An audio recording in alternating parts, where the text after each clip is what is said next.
할렐루야. 예수 그리스도 이름으로 하나님 말씀 함께 나누는 시간 갖도록 하겠습니다. 오늘 함께 나누실 말씀 마태복음 5장 1절에서 4절까지 말씀 살펴보도록 하겠습니다. 1절에서 4절까지 말씀 우리 한 목소리로 읽어보실까요? 시작. 예수께서 무리를 보시고 산에 올라가 앉으시니 제자들이 나온지라. 입을 열어 가르쳐 가라사대 심령이 가난한 자는 복이 있나니 천국이 저희 것이며 애통하는 자는 복이 있나니 저희가 위로를 받을 것이며. 여기까지 읽었습니다. 사람은 보편적으로 눈물을 싫어합니다. 왜냐하면 눈물이란 약자의 대명사이고 아픔과 상처의 열매고 또 고통의 상징이기 때문에 그렇죠. 그러나 우리 자신이 느끼고 이렇게 체험하듯이 눈물이 꼭 우리 인생에 해가 되거나 안 좋은 것만은 아니다라는 것입니다. 국문학자이신 그 이어령 교수를 아시나요? 그분이 이렇게 말했어요. 눈물은 이 세상에서 가장 아름다운 액체 가운데 하나이다. 비가 와야 무지개가 생겨나듯이 눈물을 흘려야 그 영혼에도 아름다운 무지개가 돋는다. 이렇게 말을 했습니다. 그런데 또 성경 안에서 살펴보면 솔로몬 왕이 쓴 그 전도서에 유사한 이런 또 표현을 이렇게 기록을 하고 있죠. 전도서 7장 3절 말씀을 보시겠습니다. 전도서 7장 3절 말씀을 보시겠습니다. 전도서 7장 3절 말씀 같이 읽겠습니다. 시작. 슬픔이 웃음보다 나음은 얼굴에 근심함으로 마음이 좋게 됨이니라 그랬어요. 그래서 이렇게 눈물을 흘리면 분명히 뭐 어떤 고통과 아픔의 상황 때문에 흘리겠지만 이 눈물로 인해서 마음이 정화되고 상처가 씻어지고 또 그 눈물 뒤에 새롭게 다시 시작할 수 있는 힘이 이상하게 분출되는 것을 우리는 체험하게 되지 않습니까? 그래서 이것은 바로 우리가 인생을 사는 동안에 분명하게 체험하고 있는 바다 이렇게 볼 수가 있습니다. 그런데 사람은 언제 눈물을 흘리나요? 꼭 고통과 아픔이 있을 때만 눈물을 흘리고 있습니까? 그렇지는 않습니다. 가장 눈물을 많이 흘리는 시기는 어린아이 시기죠. 성인이 되면 잘 눈물을 흘리지 않게 됩니다. 근데 실상을 한번 따져보면요, 갓 태어난 아기는 사실은 눈물을 흘리지 못한답니다. 한 6주 정도 지나야 울더라도 눈물을 흘리면서 이렇게 운다고 그래요. 그래서 이 어린아이 시절에 눈물을 많이 흘리게 되는데 처음에는 이제 유치한 동기에서 이렇게 눈물을 흘리게 되지요. 부모가 가까이 보이지 않으니까 불안해서 울고, 뭐 병에 걸려서 아프니까 또 울고, 넘어지고 부딪혀서 육체의 고통이 느껴지니까 울고, 또 자신의 소망하는 바가 관철되지 않으니까 떼쓰느냐고 웁니다. 그러나 성장해서 어른이 되어 가면 이런 류의 눈물을 흘리지는 않게 되지요. 다른 이유들로 눈물을 흘리게 된다라는 것입니다. 물론 어른에게도 고통이 있기 때문에 상처 때문에 여러 가지 이유로 눈물을 흘리게 되지만 눈물의 동기가 보다 더 확대된다라는 것입니다. 그래서 감격해서 울고 또 감사해서 울고. 감사해서 우셔보셨어요? 네. 그리고 또 애처로워서 울고 불쌍해서 울고 그러지 않습니까? 네. 옛날에 남편을 잃은 한 과부가 독자를 키우고 있었습니다. 하나뿐인 아들이니까 얼마나 정성을 들여서 키웠겠어요? 그래서 이제 아주 엄격하게 교육을 했는데 뭐 잘못한 것이 조금 발견이 되면은 바지 걷어! 그래가지고 여지없이 그냥 회초리로 종아리를 내려치는 겁니다. 그래서 그렇게 엄격하게 키운 이 아들이 장성해가지고 과거에도 급제하고요. 또 이 아들 또 며느리도 이렇게 맞아서 결혼도 시키고 게다가 손자 손녀까지 봤습니다. 그럼에도 불구하고 이 어머니는 여전히 어른이 된 아들한테 호통치는 거예요. 바지 걷어! 그래가지고 여지없이 회초리를 대는 겁니다. 어느 날 이 어머니가 또 아들한테 바지를 걷으라고 그러는 회초리로 이렇게 매를 대는데 이 매를 맞던 아들이 갑자기 막 어깨를 들썩이면서 막 흐느껴 울더라는 거예요. 어머니가 당황했습니다. 당황하셔가지고 매를 때리다 말고는 매가 아파서 우냐? 이렇게 물었더니 아들이 뭐라고 대답했어요? 매가 아픈 것이 아니라 아무리 맞아도 아프지 않으니 어머니 기력이 많이 쇠해져서 제가 서러워서 웁니다. 이렇게 이야기를 하더랍니다. 이런 눈물은 아무나 흘리는 게 아니죠. 네. 이처럼 아이들은 이해할 수 없고 성숙한 어른이 되어서야만 흘리게 되는 그런 눈물도 있다라는 것입니다. 오늘날 우리 성도님들은 눈물을 흘리고 계십니까? 눈물을 흘린다면 그 동기는 어디에 있나요? 특히 신앙인으로서 우리는 하나님 앞에 합당한 그런 눈물을 흘리고 살고 있습니까? 오늘은 이 산상보훈의 팔복설교 두 번째 내용인 애통하는 자는 복이 있나니 저희가 위로를 받을 것이며 이 소절에 대해서 함께 묵상하고 은혜를 나누는 시간을 가지고자 합니다. 자, 애통한다. 이 애통한다는 것은 도대체 무슨 뜻일까요? 먼저 이 어휘적으로 접근해서 살펴보면 애통하다라고 번역이 된 이 헬라어 단어는 펜둔테스라고 이렇게 발음을 하는데 이 깊은 뜻이 그렇답니다. 양심의 가책을 느끼다. 통한이 여기다. 이렇게 뜻을 가르쳐주고 있습니다. 그래서 이 애통은 단순히 그냥 아프기 때문에 그냥 눈물 흘리는 그런 모습을 이야기하는 것이 아니구나 라는 것을 알 수가 있죠. 인간의 양심과 관련이 된 그런 고통을 이야기하고 있구나라는 것을 알 수가 있습니다. 아픔의 원인이 외부에 있는 것이 아니라 그 사람의 내부에 있다라는 것입니다. 아픔의 원인이 육체적인 것이 아니라 그 사람의 영혼 안에 있다라는 것이죠. 그래서 이 애통이라고 하는 것은 우리 성도님들이 오해하지 않아야 될 것이 세상 사람들처럼 무슨 시험에 불합격하고 사업에 실패하고 불행한 사건을 당하고 육신의 욕망이 한계에 부딪혀서 좌절감을 느끼고 그래서 느끼는 슬픔과 눈물을 가리키는 것이 아니다라는 것입니다. 이 애통은 한 영혼이 하나님 앞에 섰을 때 그 안에 하나님의 형상이 망가지는 것 때문에 그걸 고통스러워하고 양심의 가책을 느끼기 때문에 나타내 보이는 그런 애통을 가리킨다라는 것입니다. 그래서 성경을 보면 이런 애통을 품고 사는 인물들이 있었어요. 그래서 그분들을 보면 이것이 바로 어떤 성격의 애통을 말하는 것이구나 라는 것을 알 수가 있다는 것입니다.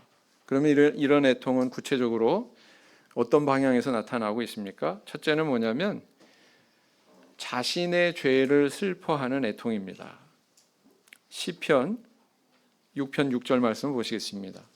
시편 6편 6절 말씀을 보시겠습니다.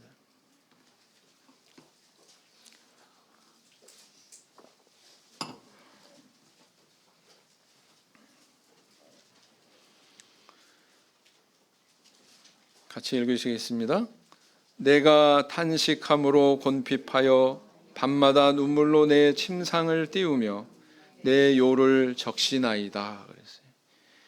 이 시편 6편은 다윗의 시인데 다윗 왕이 아주 고통스러운 그런 순간을 이렇게 노래하고 있는 것 같아요. 뭐라고 표현하냐면은 눈물로 내 침상을 띄운대요. 눈물이 어찌나 많이 흘려졌는지 막 강처럼 이제 수량이 많아가지고 그 눈물 위에 뭘 띄워요?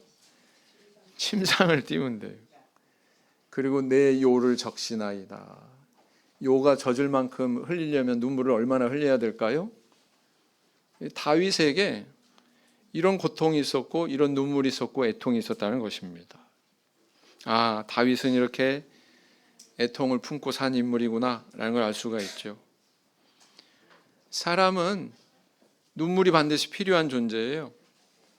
눈을 보호하려면 반드시 눈물이 필요합니다. 왜냐하면 사람이 이렇게 눈꺼풀을 깜빡하면 어떤 현상이 일어나요? 우리 안구를 이렇게 눈물로 촉촉하게 이렇게 코팅해 준단 말이에요.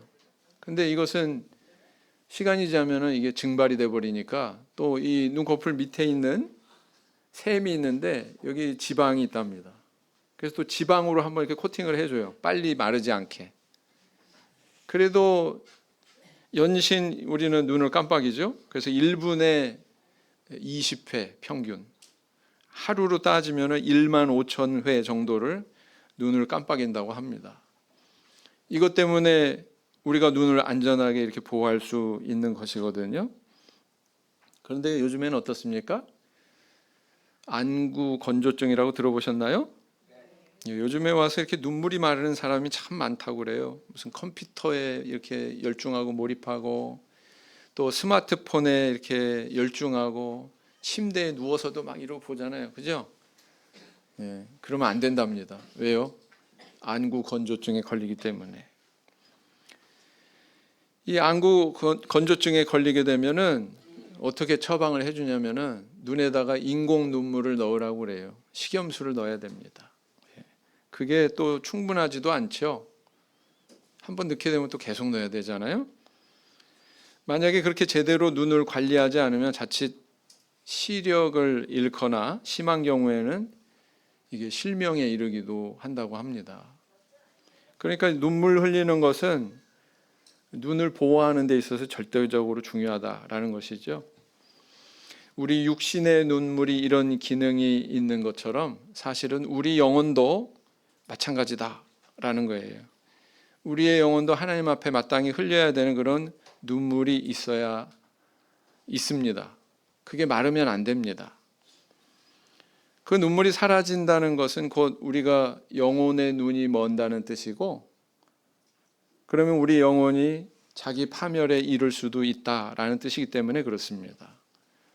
눈물과 애통이 결여된 신앙, 그건 죽어가는 위험한 신앙일 수 있다라는 것입니다. 그러면 우리 신앙인들은 무엇으로 인해서 이렇게 눈물과 애통을 품어야 될까요?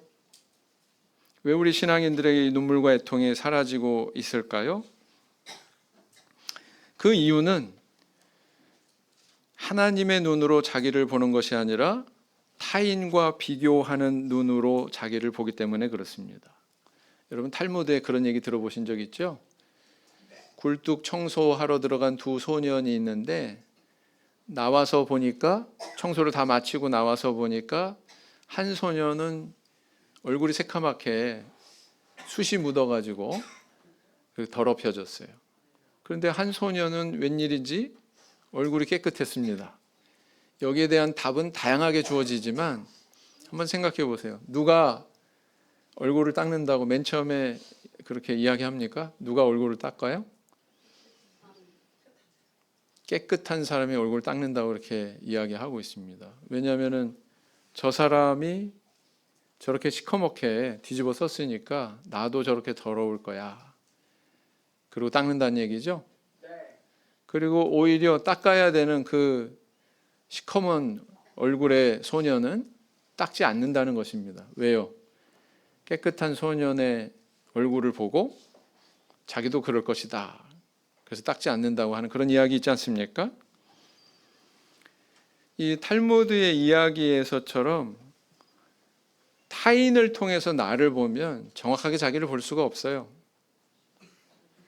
하나님이 주신 말씀의 거울 앞에서 자기를 볼 줄 알아야 사실은 자기를 정확하게 볼 수가 있습니다. 네. 누가복음 18장에 보면 예수님의 비유의 말씀 가운데 바리새인과 세리의 기도라고 하는 그런 이야기가 있습니다.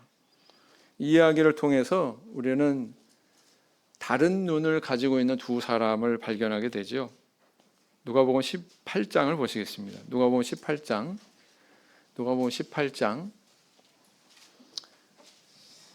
18장 11절에서 13절 말씀이 되겠습니다. 누가복음 18장 11절에서 13절까지 말씀.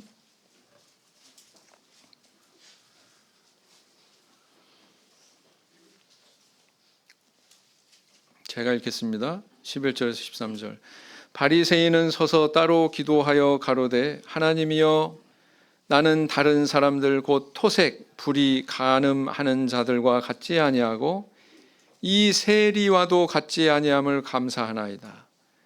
나는 일에 2번씩 금식하고 또 소득의 11조를 드리나이다 하고 세리는 멀리 서서 감히 눈을 들어 하늘을 우러러 보지도 못하고 다만 가슴을 치며 가로되 하나님이여 불쌍히 여기시옵소서 나는 죄인이로소이다 하였느니라.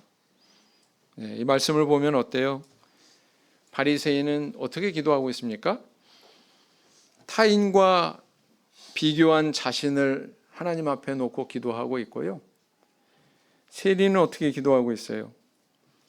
하나님 앞에 발견된 자기 모습을 놓고 하나님 앞에 기도하고 있습니다. 그래서 바리새인은 애통하는 모습이 없고요. 세리에게는 이렇게 애통하는 눈물이 발견되고 있습니다. 예수님이 두 사람 중에 누가 의롭다고 평가하셨습니까? 세리가 바로 더 의롭다. 비교하셨어요? 더 의롭다. 이렇게 선언하십니다. 이처럼 애통이라고 하는 것은 하나님 앞에 섰기 때문에 느끼게 되는 양심의 가책, 양심의 고통, 이것을 의미하는 거예요. 그래서 애통하는 자는 복이 있나니 이 표현은 어떻게 바꿀 수 있느냐? 하나님 앞에 자기 영혼을 비추어 슬퍼할 줄 아는 자는 복이 있나니 이렇게 바꿀 수 있다는 것입니다. 그렇겠죠? 네. 만약에 애통이 없다면 그건 뭘 의미하냐면은 하나님 앞에 설 줄 모르는 자다라는 뜻입니다.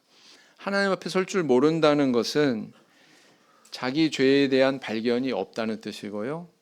자기 죄에 대한 발견이 없다는 것은 그로 인해 애통이 없다는 것입니다. 그 애통이 없으니 어떻게 되겠어요? 영혼의 변화가 있겠어요? 없겠어요? 없겠죠. 네, 없습니다. 가인이 그 동생을 죽인 다음에 이렇게 하나님이 책망하시니까 뭐라고 그래요? 내 죄벌이 너무 중하여 견딜 수 없나이다. 고통은 있었어요. 근데 애통은 있어요? 없어요? 가인이 아이고 제가 잘못했어요. 하나님 앞에 통곡하면서 아이고 내 아우 아벨아 뭐 이런 모습 있어요? 없어요? 내가 내 아우를 지키는 자니까 이러고 나오지 않습니까? 애통이 없어요. 가룟 유다를 한번 볼까요? 예수님을 은 30에 팔고 자기 행동을 후회했습니다. 후회했어요. 그 증거가 뭡니까? 은 30을 어디다 던졌어요? 성소에다 던졌어요. 못할 짓을 했구나. 던져버렸습니다. 그럼에도 불구하고는 예수님께 달려가서 막 눈물을 흘리면서 아이고 예수님 제가 잘못했습니다. 제가 죽을 죄인입니다. 이렇게 애통했습니까? 아니요. 후회는 한 것 같아요. 성소에 던졌으니까. 근데 애통은 없었어요. 눈물이 없었습니다. 반면에 베드로를 한번 보세요. 주님께서는 분명히 예언하셨어요. 네가 닭이 2번 울기 전에 3번 나를 부인할 거야. 근데 그 예수님의 예언대로 베드로는 대제사장 안나스의 집에서 불을 쬐다가 계집종이 추궁하니까 몇 번 부인했어요? 예언대로 3번 부인했습니다. 꽃기호 하고 이렇게 닭이 우니까 그 소리를 듣고는 베드로는 어떻게 행동했습니까? 어떻게 행동했어요? 밖으로 뛰쳐나가서 대성통곡했습니다. 대성통곡했어요. 그 통곡의 의미가 뭘까요? 자기의 나약함을 본 거예요. 그죠? 예수님의 그 말씀이 생각이 난 겁니다. 이렇게 실패자로서 나약한 자신의 모습에 슬퍼하면서 애통했기 때문에, 그것이 있었기 때문에 베드로는 다시 일어설 수 있었습니다. 다시 제자의 자리에 올라갈 수가 있었어요. 그런데 가룟 유다도 그렇고 가인도 그렇고 그들에게 그런 것들이 없었습니다. 이런 차이가 있는 거예요. 신앙인은 애통의 눈물이 있어야 영혼이 변화합니다. 그리고 그 영혼이 죽지 않습니다. 이처럼 신앙인에게 눈물과 애통은 그 영혼을 살려주는 그런 신묘한 능력이 있다라는 것입니다. 야고보서 4장 9절 말씀을 보시겠습니다. 야고보서 4장 9절 말씀.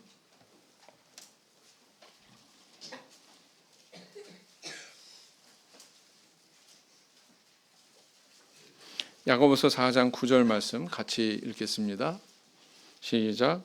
슬퍼하며 애통하며 울지어다 너희 웃음을 애통으로 너희 즐거움을 근심으로 바꿀지어다.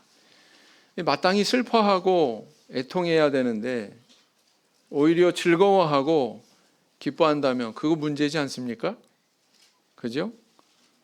하나님께서는 우리가 상황에 맞는 애통과 눈물이 있기를 원하세요.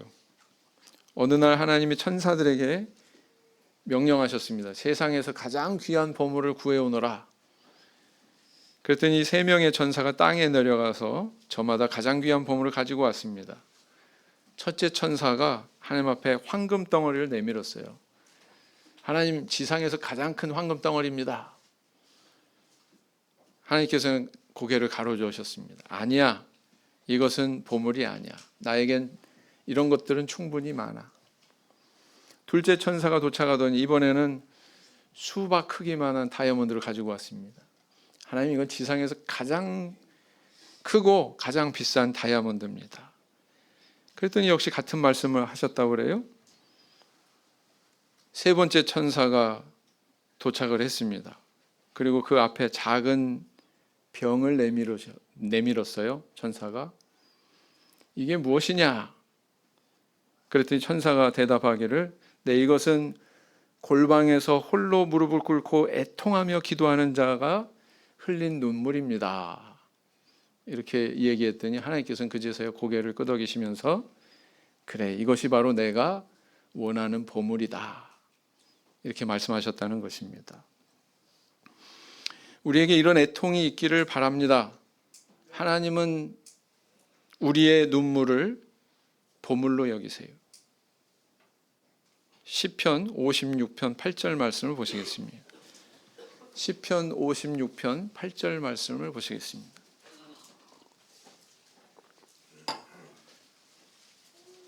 시편 56편 8절.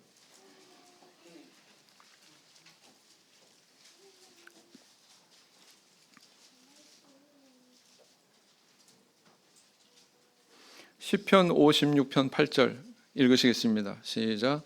나의 유리함을 주께서 계수하셨으니 나의 눈물을 주의 병에 담으소서. 이것이 주의 책에 기록되지 아니하였나이까?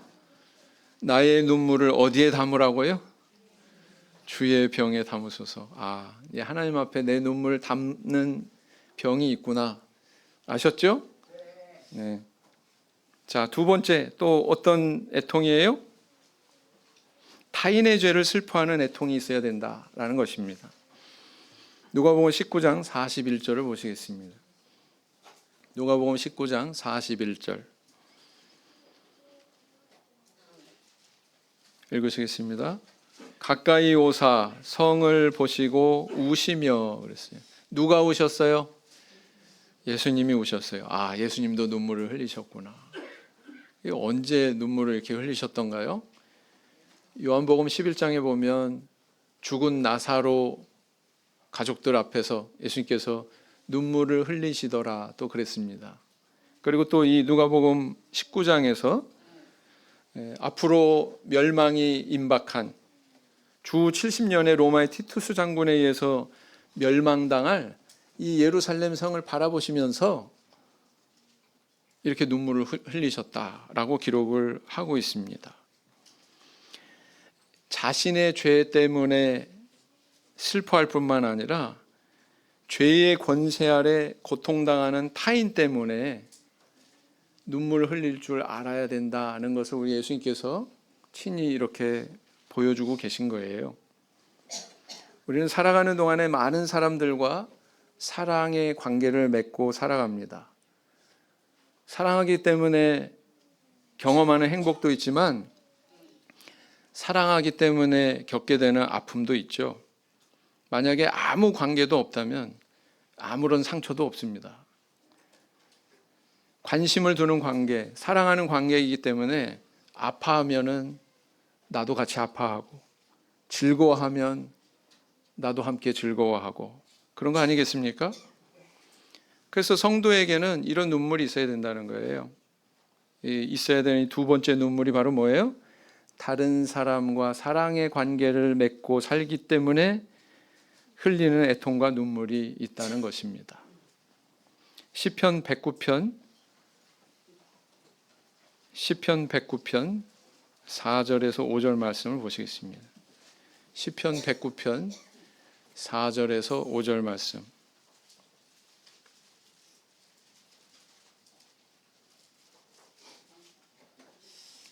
읽겠습니다. 시작.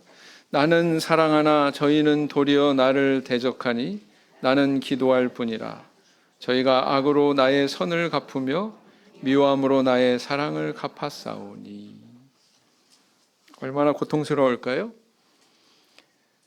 그런데 관계가 끊어질 수 없기 때문에 느껴야 되는 그런 아픔이 있고 눈물이 있고 애통이 있고 그런 순간들이 있습니다. 우리 성도님들 그런 순간이 있죠? 우리 교회에도 참 눈물 많은 분들이 많더라고요. 그래서 이렇게 뭐 상담하면 벌써 눈물부터 왈칵 쏟으시면서 이야기를 해요. 우리 교회에 눈물의 왕비가 많구나. 눈물의 황후도 있고 눈물의 공주도 있고 눈물 있는 분들이 많구나. 심지어는 전도 신방팀 모임에서도 그 짧은 시간에 간증하는데 눈물 흘리면서 이렇게 간증하는 분이 계시죠? 근데 참 놀랍습니다. 그 눈물이 있었기 때문에 이 자리에 오신 분도 계시거든요. 누군지 아시겠죠? 그 눈물이 있었기 때문에 이 자리에 찾아오신 분이 계시다고요. 미국의 남북 전쟁이 끝났을 때 전쟁에서 승리한 링컨 대통령은 전쟁에 승리했다고 기뻐하지 않았답니다. 어느 한 사람의 집에 골방에 들어가서 한참 동안을 울었대요. 그 밖에 있던 비서가 너무나도 저 안에서 뭐 저렇게 오랫동안 계실까? 궁금해가지고 이렇게 들여다보니까 링컨 대통령이 뭐하고 있었다고 그래요? 그렇게 슬프게 어깨를 들썩거리면서 울고 있더랍니다. 왜냐하면은 전쟁에서는 이겼지만 이 전쟁통에 숨져간 60만 명이나 되는 많은 사람들의 그런 희생이 너무나도 슬프고 안타까워서 울었다고 그래요. 이 눈물이 있었기 때문에 전쟁의 상처를 씻고 미국이 다시 재건될 수 있었던 것이거든요. 눈물의 능력이 있어요, 없어요? 눈물의 능력이 있습니다. 우리 구약 성경에도 보면 다윗 왕에게도 그런 눈물과 애통이 있었어요. 사무엘하 1장부터 이렇게 쭉 보면은요, 전반부 몇 장이나 되는 분량이 다윗의 눈물을 조명하고 있습니다. 사울과 요나단의 죽음에 대해서 다윗이 어떤 태도를 보였어요? 눈물을 흘리면서 애통했습니다. 사울의 군장인 아브넬의 죽음에 대해서 다윗이 어떤 태도를 보였어요? 역시 눈물을 흘리면서 애도했습니다. 이런 모습이 있었기 때문에 통일 왕조가 혼란하지 않고 하나로 묶여질 수 있는 그런 힘이 됐거든요. 이런 걸 보면 눈물에는 정말 커다란 힘이 있구나. 가장 연약한 것 같은데 패자의 상징과도 같은 그 눈물인데 거기에 능력이 있다라는 것을 우리는 알 수가 있습니다. 오늘 우리 성도님들 타인을 위해서 얼마나 눈물 흘리고 계세요? 혹시 분노만 하지 않으십니까? 혹시 무심하게만 그렇게 지나치고 계시지는 않습니까? 교회 꼭 나와야 되는 사람인데 그런 마음은 있는데 그 영혼을 위해서 눈물 흘릴 마음은 없는 거예요.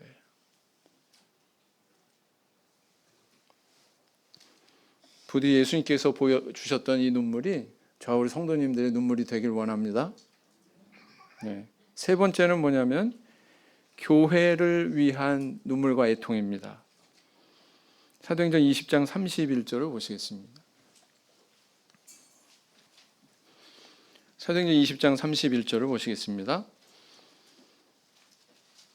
읽으시겠습니다. 시작. 그러므로 너희가 일깨어 내가 3년이나 밤낮 쉬지 않고 눈물로 각 사람을 훈계하던 것을 기억하라 그랬어요. 바로 우리 성도들에게 있어야 되는 세 번째 눈물은 어떤 눈물이냐? 교회를 위해서, 하나님 나라를 위해서 흘릴 줄 아는 눈물이 있어야 된다라는 것입니다. 바울 사도는 이 말씀을 통해서 그의 선교 사역의 마무리를 짓는 마당에 예루살렘으로 가고자 했죠. 그 선교 여행을 마치면서 이제 예루살렘으로 가는 그 노정에 바로 에베소 교회의 장로들을 초청합니다. 그리고 그 자리에서 고별 설교를 하죠. 근데 그 내용 가운데 이렇게 이야기하고 있는 거예요. 내가 과거에 밤낮 3년이나 이렇게 쉬지 않고 눈물로 훈계하던 것을 기억하라고 그렇게 당부하고 있습니다. 바울 사도는 또 고린도 교회가 굉장히 혼란할 때 두 편의 그런 서신을 써서 고린도 교회에 보내게 됩니다. 그게 오늘날 신약 성경에 수록이 되어 있죠. 그게 바로 고린도전서고 고린도후서입니다. 근데 이 두 권의 서신 이외에도 바울 사도가 고린도 교회에 보낸 또 다른 편지가 있었어요. 거기에 대한 것은 성경에 나타나 있지 않습니다. 그런데 고린도후서 2장 4절을 보면 또 다른 서신이 있었다는 것을 우리에게 가르쳐 줍니다. 고린도후서 2장 4절. 고린도후서 2장 4절.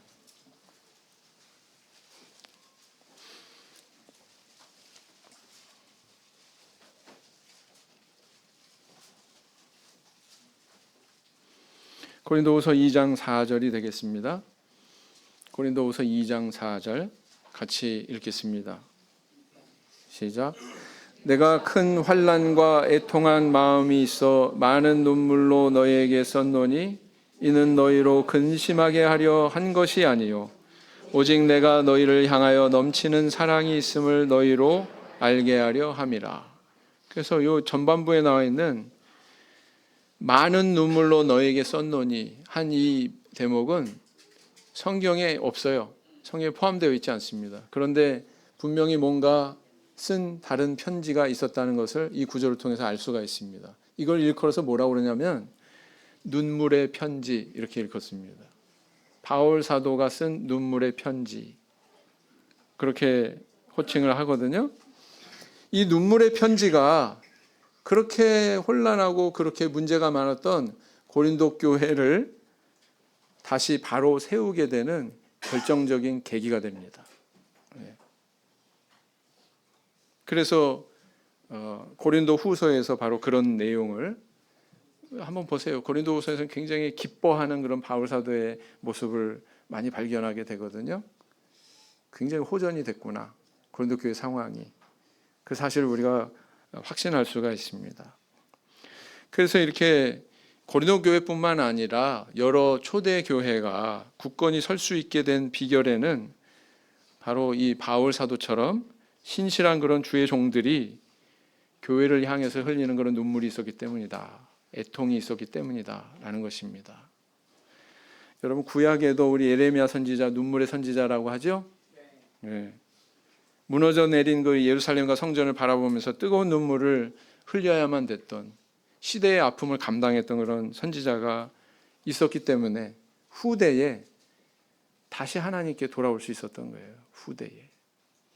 느헤미야 선지자는 이미 무너진 예루살렘의 성벽을 중건하려고 하는 그런 소망 때문에 안타까워하면서 또 눈물을 흘리지 않습니까? 네. 그 눈물이 있었기 때문에 나라가 다시 회복되고 성전이 다시 중건되는 그런 기적이 있었던 겁니다. 네. 그래서 우리 하나님께서 우리 성도에게 바라는 눈물이 있다면 바로 이 세 번째 눈물은 뭐냐? 교회를 위한, 하나님 나라를 위한 이런 눈물이다라는 것입니다. 그 하나님 나라와 교회를 위해서 흘려지는 그 눈물이 땅에 떨어질 때 하나님께서는 그것을 밑거름으로 삼으셔서 교회를 일으키는 그런 동력이 되게 하신다라는 거예요. 우리 성도님들의 눈물이 땅에 떨어질 때 우리 하나님께서는 그것을 다른 영혼을 살리는 그런 묘약으로 병쾌하신다라는 것입니다. 가장만 교회에 안 나오고 온 가족이 교회에 나오는 그런 그 신도의 가정이 있었어요. 교회 오면 항상 뭐예요? 그 아버지 한 사람만 빠져요. 나머지 식구들은 다 자가용 타고서 다 교회 오고 막 그러는데 이 상황에 대해서 자녀들이 굉장히 마음 아파했습니다. 근데 마음만 아파한 게 아니고 그 중에 장녀가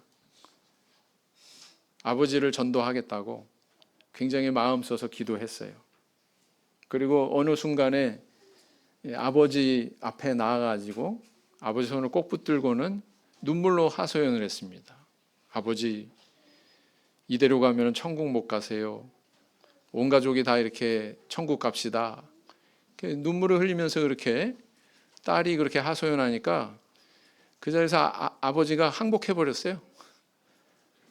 그러면 교회에 나오게 됐습니다. 다른 무엇보다 눈물이 이렇게 능력이 있구나. 눈물이 이렇게 사람을 변화시키는 힘을 발휘하는구나.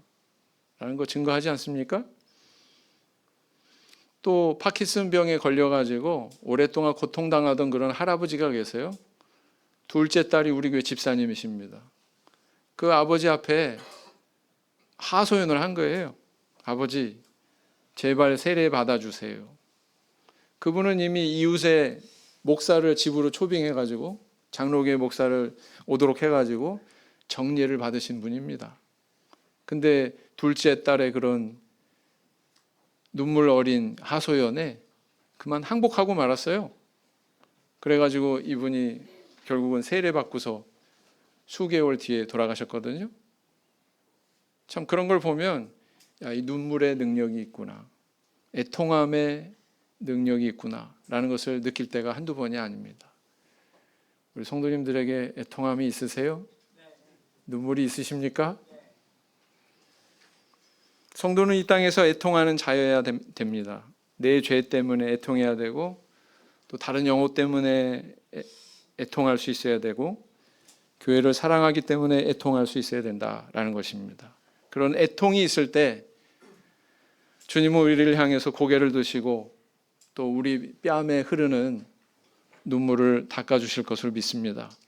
부디 하나님 앞에 항상 눈물로 애통으로 나아가는 그런 영혼 되시고 하나님 품 안에서 위로받으시는 그리고 또 기적을 목격하시는 저와 우리 성도님들 되시기를 예수님 이름으로 기원드립니다. 묵상 기도하시겠습니다.